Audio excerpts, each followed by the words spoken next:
amount every day, avoiding the offenses to the holy name, and so on and so forth. So all these rules and regulations basically have one purpose: to keep us thinking about Krishna, to keep reminding us of Krishna again and again and again. Why do we chant again and again and again? Why don't we just chant one time and that's it? Well, because we have to create many, many, many impressions of transcendental quality in the mind that counteract the impressions of material quality in the mind. Right now we're in the material world because our minds are full of these material impressions. We're in material consciousness because we're always thinking of things in terms of the materialistic ontology. And this creates our consciousness. So when we change our consciousness, that means we change our ontology, we change our way of looking at the world. We change the way we view our experiences and even our memories. We change the way we evaluate things, the way we value things. And of course we change our activities and our thoughts.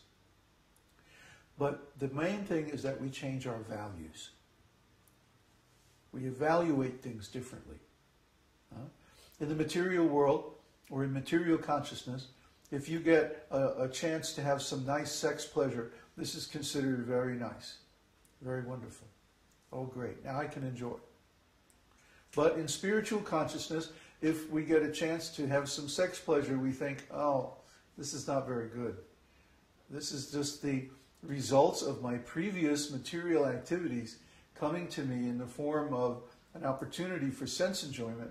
But I know that if I accept this opportunity, then the result is going to be I continue my material existence longer. And of course that's going to mean suffering. So we say, no, I think I'll pass. Thanks, but no thanks. Or like we used to say in ISKCON, Hari Rama, Mama.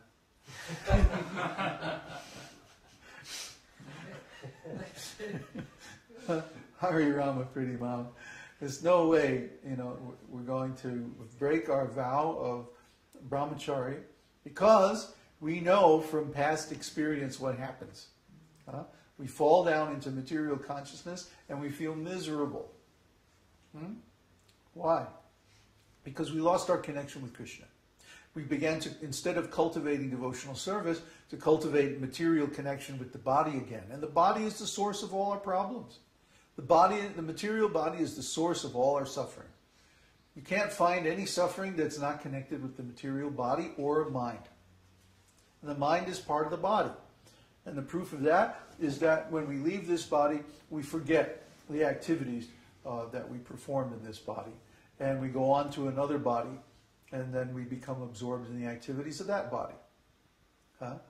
So the mind is also part of the body. So even mental suffering, emotional suffering like that, which we've all experienced, this is part of the body. This is the subtle body, not the gross body. So both the subtle body and the gross body are material. It's simply one is made of earth, water, fire, and air. The other one is made of ether, mind, intelligence, and false ego. You see? But the soul is above both of these material bodies. The soul belongs in the spiritual world, and we won't be happy until we get to the spiritual world. How do we get to the spiritual world? By practicing bhakti. Anuśilanam, constant cultivation of bhakti. Even we don't have to change our activities. We have to change our attitudes. We have to change our motivation.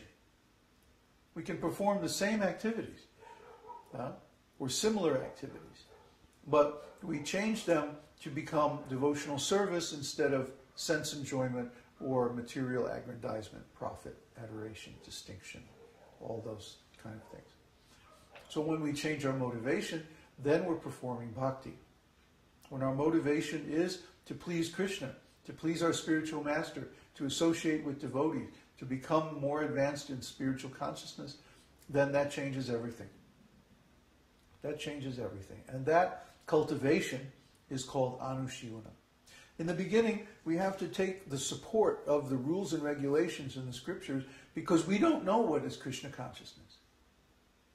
Because we don't know, then we have to take these directions, these instructions, from the more advanced devotees. That's natural. Let's say in the beginning, you're studying to be a doctor, but you don't know what it is to be a doctor. So you have to study chemistry, anatomy, and so many things, diagnosis and treatment of different diseases. Then you have to go and practice under the direction of people who are already doctors, isn't it? And then when you get their approval, when they say, okay, your skills are good enough, then you can get a license and actually practice as a doctor. So it's similar when you first become a devotee, you have to practice under the direction of the more advanced devotees. And you have to follow a long list of rules and regulations. Well, that's all right. It's like that at the beginning of anything. Anything that's worth doing is going to be complex, and it's going to require different rules and regulations. So that's all right. But then after some time, you start to understand the purpose of the rules and regulations. You start to understand why the rules and regulations are there and why they are the way they are.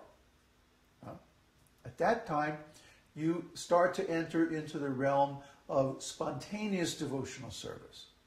Because now the direction is not coming from outside in the form of scriptural rules and regulations. It's coming from inside in the form of attitudes, intentions, and understanding. Once you understand, oh, this is why we don't have illicit sex. This is why we don't take intoxication. This is why we're vegetarians. This is why we don't gamble.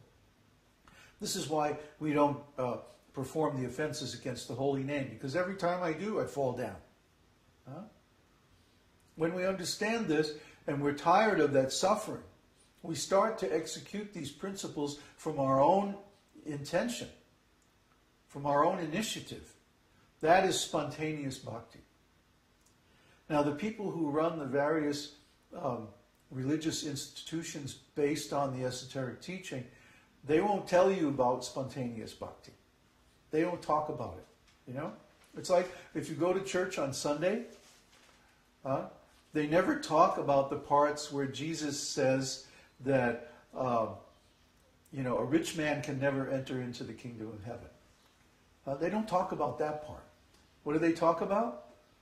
Oh, whatever you ask God for, then He'll give you it, if you have some faith. So if you want money, ask God for money, He'll give you money. They don't talk about the other part where Jesus says, no, actually, this is not the path. It's material increase and profit. This is not the path. Rather, store up your valuables in heaven where there's no moth or rust or thieves to break in and steal. See? They don't talk about that part. They talk about the part, oh yeah, you can ask God for money, He'll give you money. So similarly, if you go to the institutions that broadcast about bhakti yoga, they won't tell you that, oh, actually, there's a part where you get to spontaneous devotional service, and you don't need these rules and regulations anymore because you have internalized them. You see? They don't tell you about that because if they did, they'd be out of a job. Their job, as they see it, is to enforce these rules and regulations, to educate everyone about them, and then they become the authorities that tell you, okay, now you have to get up in the morning, now you have to do this ritual, that ritual, now you have to read this, study that, do this, do that. That's only the beginning of devotional service. Vaidhī bhakti, rules and regulations.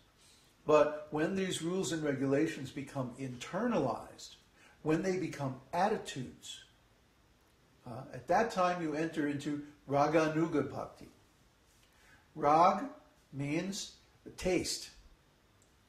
Raga means a particular emotional flavor. That's why in Indian music, for example, you have many ragas. And each raga has a particular mood. It's played at a particular time of the day or season of the year. And it's associated with that time, that weather, that light, that feeling, that angle of the sun, so many things. Because it's a special mood. And the mood goes very deep into the actual vibrations that are used to create that raga. And we talk about that in our essay or our thesis called Saptasvara. Saptasvara means 7 scale tones. Most ragas have 7 scale tones. And in the Srimad Bhagavatam, these 7 scale tones, according to Vedic vibrations, are called transcendental sound vibration. Shabda Brahma. And Lord Brahma uses these svaras to create the universe in the beginning of the creation. So they're very, very powerful. If you know how to form these svaras exactly, then you can create anything you want, basically.